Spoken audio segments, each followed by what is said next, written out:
Hi friends, நம்ம இப்போ chicken biryani பண்ண போகிறோம். இப்போ சிக்கனுக்கு எண்ணெய் ஊற்றி நெய்யும் எண்ணெயும் ஊற்றியிருக்கேன்.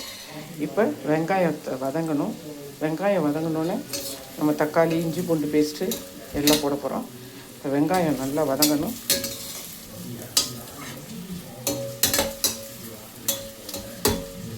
வெங்காயம் நல்லா வதங்கட்டும். இப்போ நம்ம தக்காளி, வெங்காயம்லாம் எடுத்து வச்சுருக்கோம். சிக்கனை குக்கரில் வேக வச்சு வச்சுருக்கேன். இது இன்னும் கொஞ்சம் நேரம் ஆகணும். இதெல்லாம் வதங்கிறதுக்குள்ளே வந்துடும். ஜீரக சம்பா தான் ஊற வச்சுருக்கேன் பிரியாணி போடுறதுக்கு.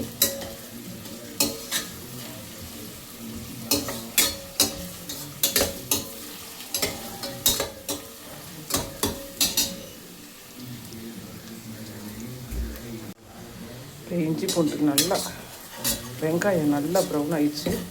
இப்போ நம்ம இதில் தக்காளியை போட போகிறோம்.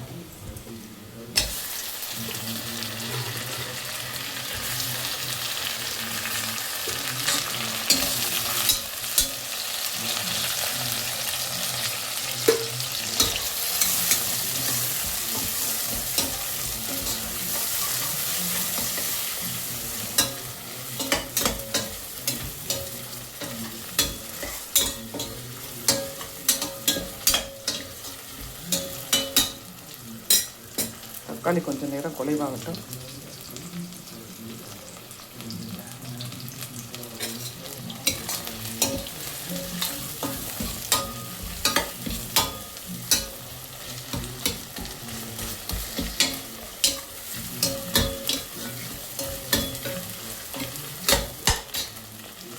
இப்போ நம்ம இஞ்சி பூண்டு பேஸ்ட் போட போகிறோம்.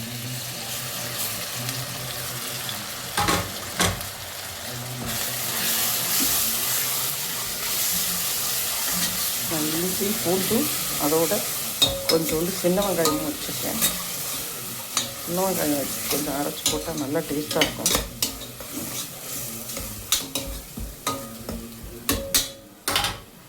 இஞ்சி பூண்டோட பச்சை வாசனை போனோடனே நம்ம எடுத்து வச்சுருக்க மிளகாப்பொடி, மல்லிப்பொடி, கரம் மசாலா, சீரகப்பொடி எல்லாத்தையும் போட போகிறோம்.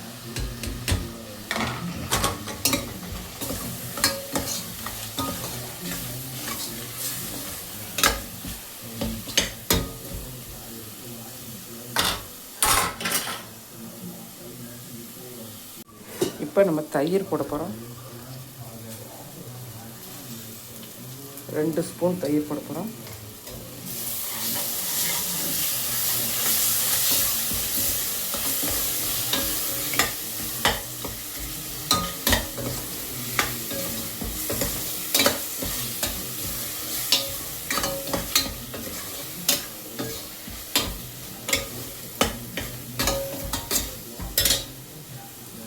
இப்போ சிக்கனை போட்டிருக்கோம். லெக் பீஸ் போட்டிருக்கேன். நான் 3 லெக் பீஸு கொஞ்சம் சிக்கன் போட்டிருக்கேன். இது கொஞ்சம் நேரம் இதுலேயே இருக்கட்டும். இதுக்கப்புறம் நம்ம அரிசி போடுவோம். அதில் மல்லி இலையும் புதினா இலையும் போடணும். முதல்ல போட்டுக்கணும். நான் கொஞ்சம் மறந்துட்டேன், அதனால் இப்போ போடுறேன்.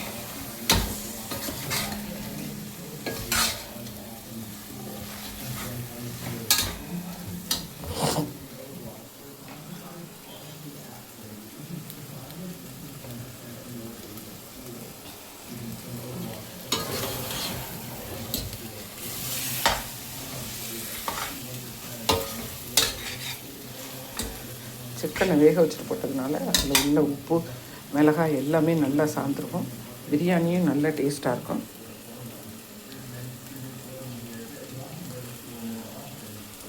இப்போ நான் அரிசி போட போகிறேன். அரிசி போட்டேன். சீரக சம்பா போட்டிருக்கேன்.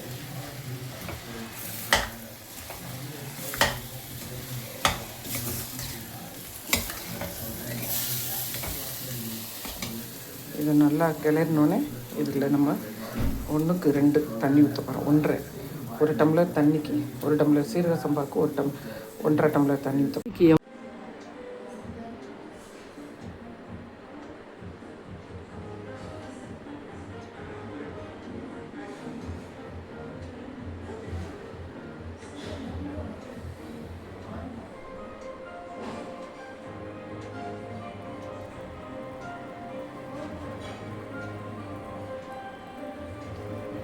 சுவையான பிரியாணி, சீரக சம்பா பிரியாணி குலையாமல் அப்படியே ரொம்ப நல்லாயிருக்கு. எப்படி இருக்குன்னு பார்த்துட்டு சொல்லுங்கள் ஃப்ரெண்ட்ஸ். தேங்க்யூ.